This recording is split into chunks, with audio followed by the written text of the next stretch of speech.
अपने आसपास की खबरें देखने के लिए हमारे चैनल एक्टिव टाइम न्यूज़ को सब्सक्राइब करें और बेल आइकन को प्रेस करना ना भूलें।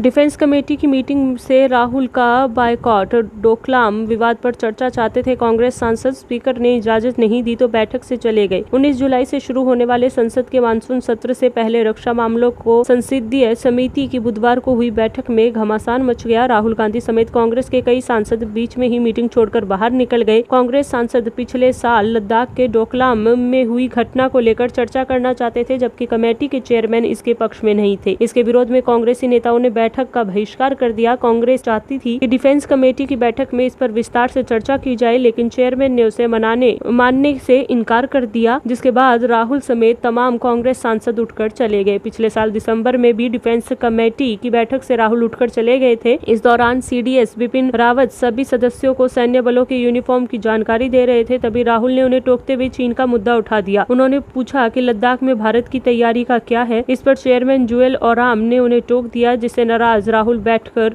किसान आंदोलन और पेट्रोल की कीमतों का मुद्दा उठाएगी। कांग्रेस वीडियो कॉन्फ्रेंसिंग के जरिए मीटिंग की। बंगाल में कानूनी घेराबंदी जारी, केंद्र के सीबीआई का जवाब ममता ने सीआईडी से दिया।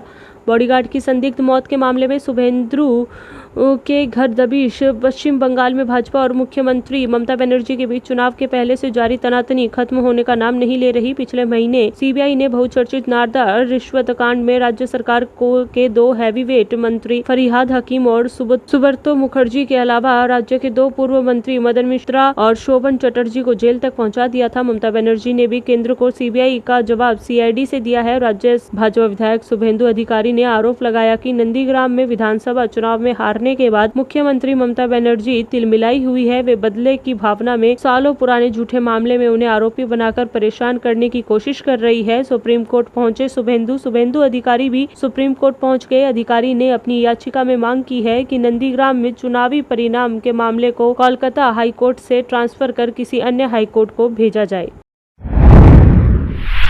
हनुमानगढ़ जिले के नोहर के वार्ड 23 में लूट की वारदात। पिस्तौल दिखाई और लूट लिए गहने, बंधक बनाकर गहने लूटे। व्यापारी की पत्नी, बच्चों और नौकर को बंधक बनाकर लूट की वारदात को दिया अंजाम। दिन दहाड़े घर में घुसे बदमाश मेन गेट बंद कर हुए फरार। वार्ड 23 में 2 युवक किसी के मकान का पता पूछने के बहाने व्यापारी अशोक मोदी के घर पहुंचे। घर में मौजूद व्यापारी की पत्नी अंतिमा ने दरवाजा खोला तो दोनों युवक पिस्तौल दिखाकर जबरदस्ती घर में घुस गए। बदमाशों ने घर में घुसने के बाद अंदर से दरवाजा बंद कर लिया। दोनों युवकों ने चेहरे पर मास्क लगा रखे थे, कंधे पर बैग लगा रखा था, हाथों में कागजात ले रखे थे। दिखने में सर्वेयर जैसे नजर आ रहे थे। घटना के समय व्यापारी अशोक मोदी अनाज मंडी स्थित अपनी दुकान में थे। घर में महिला अंतिमा के अलावा उसके 2 बच्चे व एक नौकर मौजूद था। दोनों युवकों ने घर में मौजूद महिला अंतिमा व नौकर के हाथ बांध दिए, मुंह पर टेप लगा दी और दोनों बच्चों में से एक को बांध दिया। युवकों ने महिला के हाथों में पहने सोने के कड़े व अन्य गहने निकाल लिए। दोनों युवकों ने महिला से घर में अन्य सामान के बारे में पूछा। सूचना मिलने के बाद एएसपी नरेंद्र मीना, भादरा डीएसपी सुनील कुमार, नोहर थाना प्रभारी वीरेंद्र सिंह नरूका मौके पर पहुंचे और घटना की जानकारी ली। पुलिस ने आसपास लगे सीसीटीवी कैमरों के फुटेज भी खंगाले। एक फुटेज में 2 संदिग्ध युवक नजर आ रहे हैं। दोनों युवकों ने गली में कई चक्कर लगाए। घटना के बाद विधायक अमित चाचान ने भी पुलिस के आला अधिकारियों से बात कर दिशा निर्देश दिए।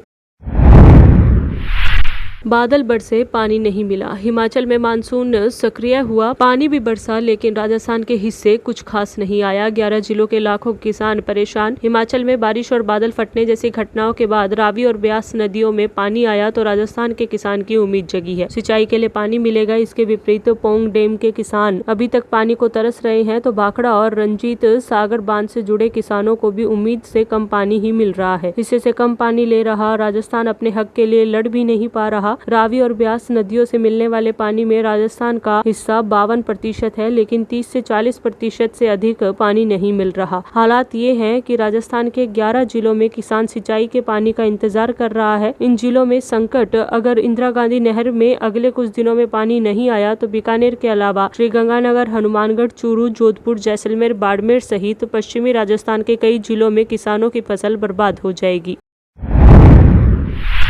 राज्य सरकार ने महंगाई भत्ता 11% बढ़ाया। प्रदेश के 7 लाख कर्मचारियों और 3.25 लाख पेंशनर्स को होगा फायदा। सरकारी कोष पर 4000 करोड़ रुपए का अतिरिक्त भार पड़ेगा। केंद्र सरकार के बाद अब राज्य की गहलोत सरकार ने भी राज्य कर्मचारियों और पेंशनर्स को सौगात दी है। सरकार ने महंगाई भत्ता में 11% का इजाफा किया है। अब राज्य के कर्मचारियों का महंगाई भत्ता बढ़कर 17% से बढ़ाकर 28% हो गया है। ये महंगाई भत्ता इस महीने की 1 तारीख से लागू होगा। सरकार के इस फैसले से पूरे प्रदेश के करीब 7 लाख कर्मचारियों को और 4.25 लाख पेंशनर्स को इसका लाभ मिलेगा। इस फैसले से सरकारी कोष पर हर साल 4000 करोड़ रुपए का अतिरिक्त भार पड़ेगा।